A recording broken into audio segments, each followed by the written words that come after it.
these people that are kind of grown and built in the Beltway, they're like, oh, that voter can't exist. Most voters are very nuanced. The idea that I'm just going to go quietly in tonight and let 24 million Americans have their health insurance raised overnight, it's not going to happen. You spend a lot of time changing diapers. Yep. You took parental leave. Yeah, I did. Why was that important for you to do?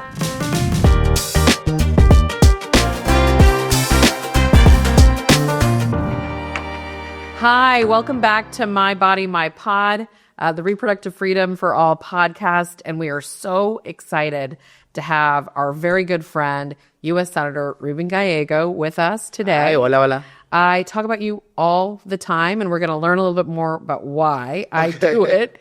But you've got really compelling life story.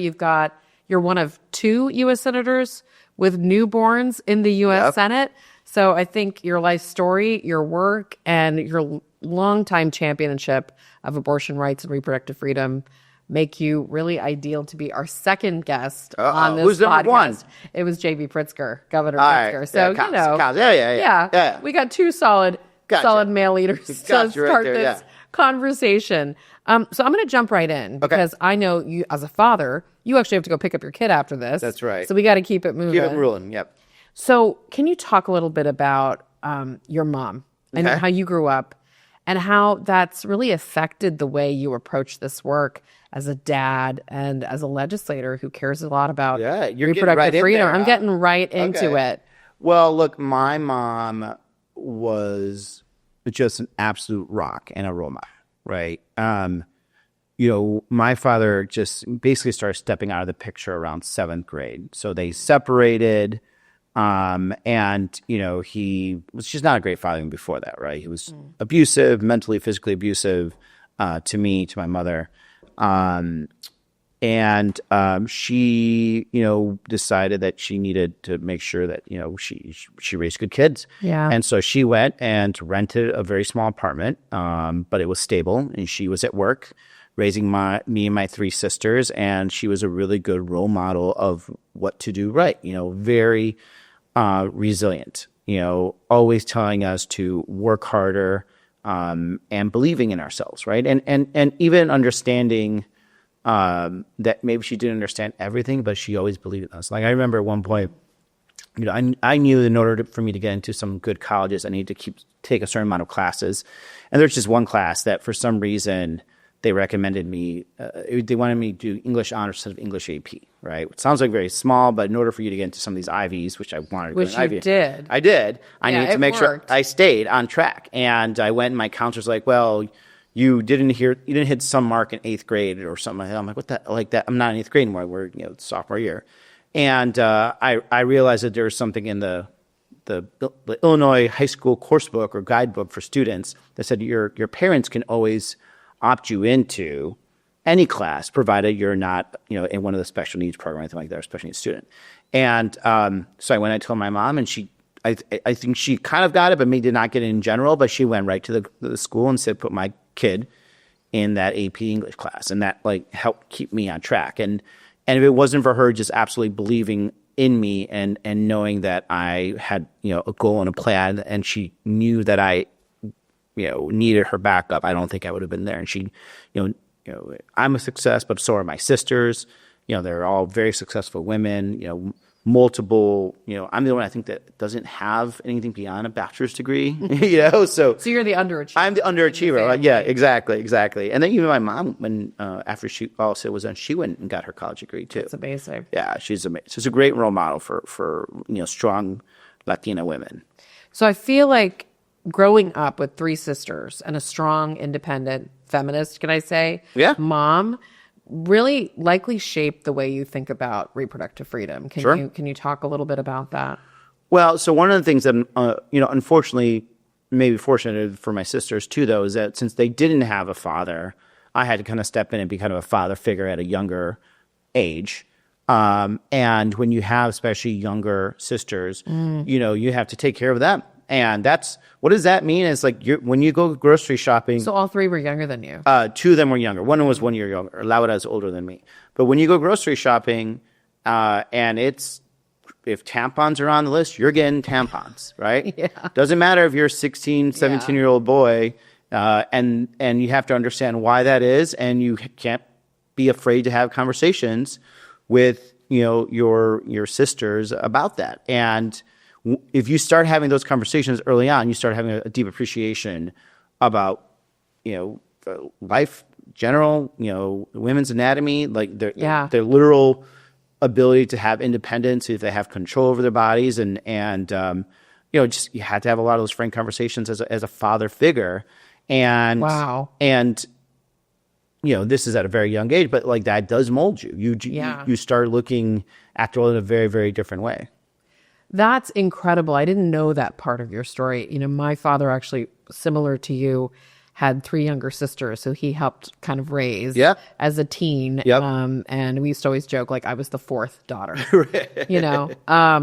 But that does give you a lot more understanding about anatomy and reproductive health. Oh yeah, it's amazing. The average U.S. senator, no insult to any of your No, there's a lot of dudes that don't know jack. Right. It's quite amazing. Yeah. Even the simple stuff they need toilet paper no matter what happens. And you're a hands-on. That's crazy. Well, and you're a hands-on dad. So I know you spend a lot of time changing diapers. Yep. You took parental leave. Yeah, I did. Why was that important for you to do? Well, for one, to be supportive of my wife. Right. Because it is hard no matter what. And even if you are in a very good position like we are, right, where we make good salaries, we have fairly flexible work environments, it's still really physically, emotionally draining for the first couple months for the woman in this case. I mean, for guys, it's you can or can't, but you're never going to get hit as hard as, your wife is. And the physical side, but emotionally, it's also hard, right? So for them and for you to be there and be emotionally available and supportive, it's really important. For me, it's also very key, I think, in terms of bonding. I from Michael to Isla to Cooper, the more time I spent with them, the sooner and the longest time I spent with them, the more bond you get. And I think people don't want to admit this, but for men, our bond is very separate from when it comes to moms, right? We have to build it because we didn't grow the baby inside us, but the way to build it is by having kind of that skin to skin contact to start, but then also just being able to hold them, talk to them, and it's enriching. It's so interesting to see how the kids are. Michael and Cooper are the same way in terms of how they react to smiles and to stimulus, if you're tickling or something like that. And then my daughter Isla was just totally polar opposite. I could not get a smile out of her to save my life. And I thought my daughter hated me for the first year. And, now she's 2 and she's just she has me wrapped around her finger. She could smile and tell me anything and says, Daddy, and she gets it. But every kid's different, and you really get to know that in that first couple months. Well, I remember your daughter beginning to walk in the 2024 election. Mm-hmm. So what a way to make her formative statement. She was very present everywhere you went. And I want to shift to talk about that election because this is why I talk about you so much for so many reasons. Yeah. But we talk about Arizona and how in Arizona you had the ballot measure on abortion rights. We had your race. Yeah. And we had the presidential. Yeah. So we know there were voters who went in. They voted for the ballot measure. They said, I want abortion rights protected in Arizona. I want to vote for Ruben Gallego, and then I'm going to vote for Donald Trump. Yeah. And you've talked a lot about how you took the time to really speak to those Trump-supporting voters. Yeah.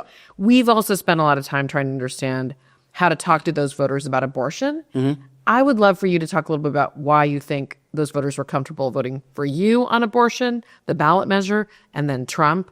And you really leaned into abortion. Mm-hmm. So I frankly think that was a big reason why you were able to persuade some of those soft conservatives or ticket splitters who cared about abortion rights, but also were worried about the economy. Can you talk about how you talked to them?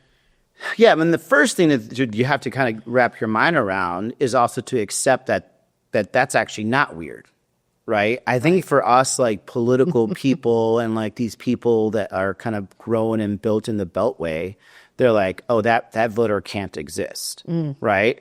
And I think that's like a very conceited point of view. It's a and it's what stops you really from being able to connect to these voters, because if you have that point of view, like that voter, there's no way there's a voter that's both pro-choice, pro-Trump, pro-Gallego, and pro-working class, right? You have to really put that aside, because most voters are very nuanced, and they have positions that, to the political person from DC is like, oh, that doesn't make sense. But more likely, they're probably pretty much in tune where the rest of the country is. And I think the one thing that we did correctly is that we accepted that there were people that are going to have varying positions, and we weren't afraid to talk to them. So we weren't afraid to talk to the pro-choice, moderate Republican / Latino who was worried about the economy, and we didn't put it out of the realm of possibilities that they may end up doing that kind of voter choice, right? And we didn't talk them down. We talked to them like they're human beings, right? And we talked to them about on the ballot is a right to enshrine abortion in the state constitution. Make sure to vote for that. We want to make sure also that you have control over your economic future. Costs are too high, everything else like that. We mixed the messages because that's what was going on in their world. That's how they're experiencing it. Sure, that's what they were worried about. They're not like thinking about these things in silos. No, and that's how they were worried about it. So we were the campaign that kind of mixed the message to the point where they were able to really grasp who I am for all the stuff they were worried about at that point, right?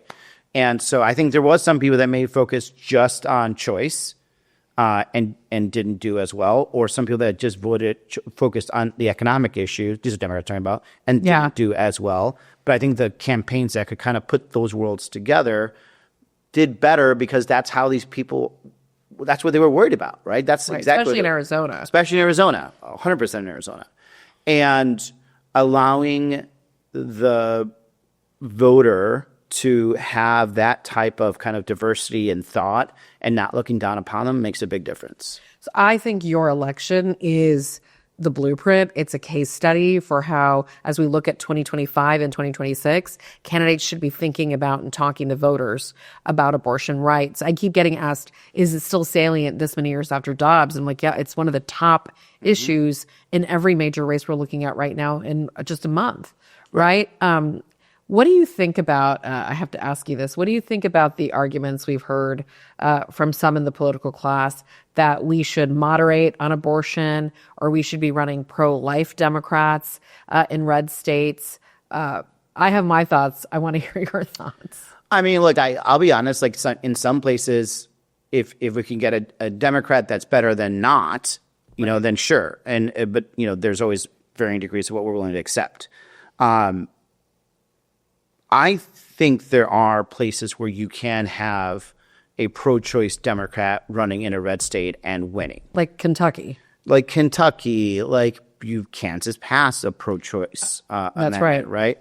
The question is, like, what are the other issues that are going on in people's lives? I think it's very easy to sometimes just narrow it to one thing, but maybe we should really actually do a real deep dive and figure out what else is going on in people's lives there. And maybe what they want is a pro-choice candidate who is really, pro-farm, pro-labor, pro-something else, and not just kind of take the easy route out. I'm not saying that the answer will always be the same, but at least actually explore. I think that we kind of just go to the easy things that are easy pickings. And this kind of goes back to the voter, right? We automatically assume red state, the only way we could really attract them is we have to be, anti-choice. That may not be the case. Like, why not explore everything else? Maybe they can have a pro-choice candidate running and winning, but that also believes in strong labor or economic issues or whatever it could be. In some states, it could be just as simple as hunting, right? I'll give you a good example: Alaska. Yeah, Alaska is a very red state.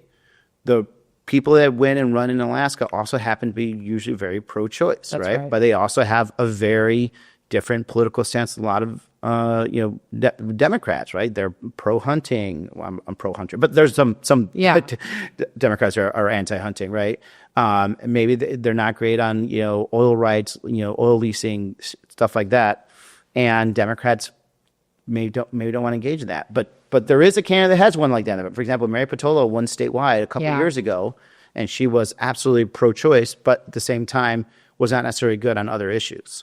And I think, some of the red states, like you mentioned Kansas, that has a Democratic governor, but is considered a red state. Ohio, Missouri passed ballot measures. Yep. So I feel like there's a pathway for Democrats running statewide in those states to do what you did, which is talk about abortion and all the other issues that are germane to the day-to-day lives of the citizens of those states. But you also have to be willing and ready to talk about it, which is, I think that's the other...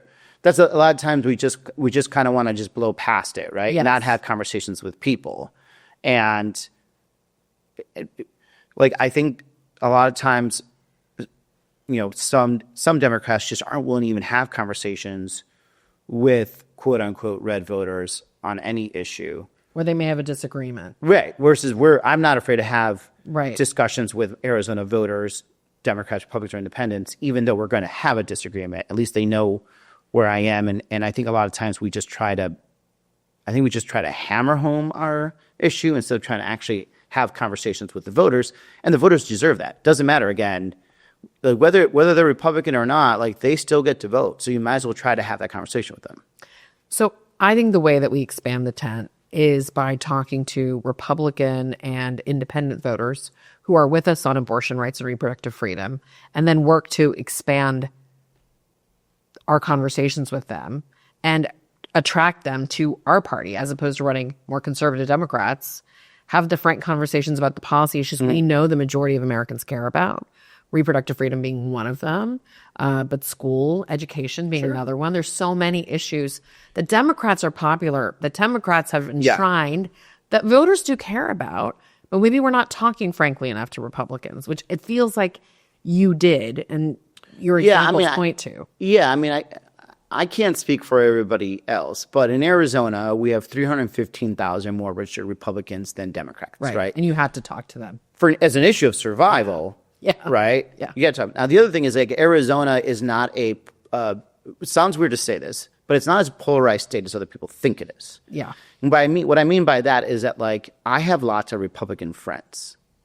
Right, I have lots of Republican friends that we don't see eye to eye, but I still consider friends. They come to my house. They have dinner with my family. I go to their house. I go to their Christmas parties. They come to my Christmas parties. I go to their kids' birthday parties. They go to my kids' birthday parties.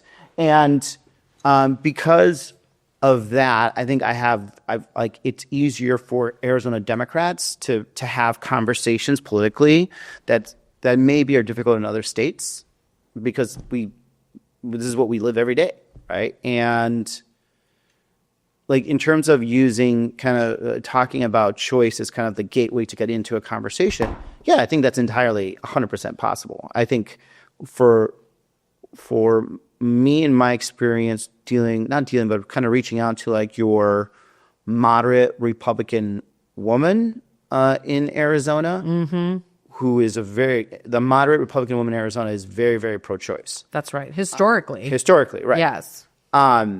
Goldwater Republicans. 100%, right? One of the Goldwaters actually started Planned Parenthood Arizona, for example. Yeah.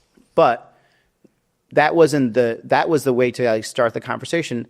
But they also cared about security. Right. They also cared about border security. They also cared about police and policing. But that conversation gets very difficult for some Democrats because, for example, I'm for border security and immigration reform. I'm for, police reform, but also I'm against defunding the police. And so I was able to go have a conversation with these moderate Republican women saying, you and I agree on choice. Women should have full control over her body. And I think that you should have, security, personal family security. I think a lot of Democrats seem to think that we have to have 100% alignment on every issue, or else we can't go have conversations with people. And I think that's not how you're gonna have the big tent. You have to have these conversations, or else the tent keeps getting smaller and smaller. Can you? I know we're running out of time because we got to get you to your kid. Thank you. But if you have a few minutes, let's talk about the shutdown. Because we're in it right now. We are in it. And you are fighting. And right before we started recording, we were talking about our good friend, Adelita Grijalva, who has been elected by the state and has not been sworn in. Right. Talk to me about your votes on the shutdown and how you're approaching this. And well, look, nobody wants a shutdown. It's awful, right? It's an awful situation to be put in. Absolutely. But the other awful situation is right now when things are so damn expensive, increasing the insurance premiums on 24 million Americans. That's just the people on the ACA. It doesn't count the repercussion that happens after that, right? Right. 4 million people will just lose their health insurance over time. In Arizona, average family of 4, their insurance premiums are going to jump another $4,000, right? You can't afford that. Unconscionable, right? You're for families, that's basically them just dropping their insurance altogether. And we have till November 1st really to make these decisions. I don't want to be in this situation. I don't want to be shutting down the government, but I also do not want to kick people off their health care or raise their premiums.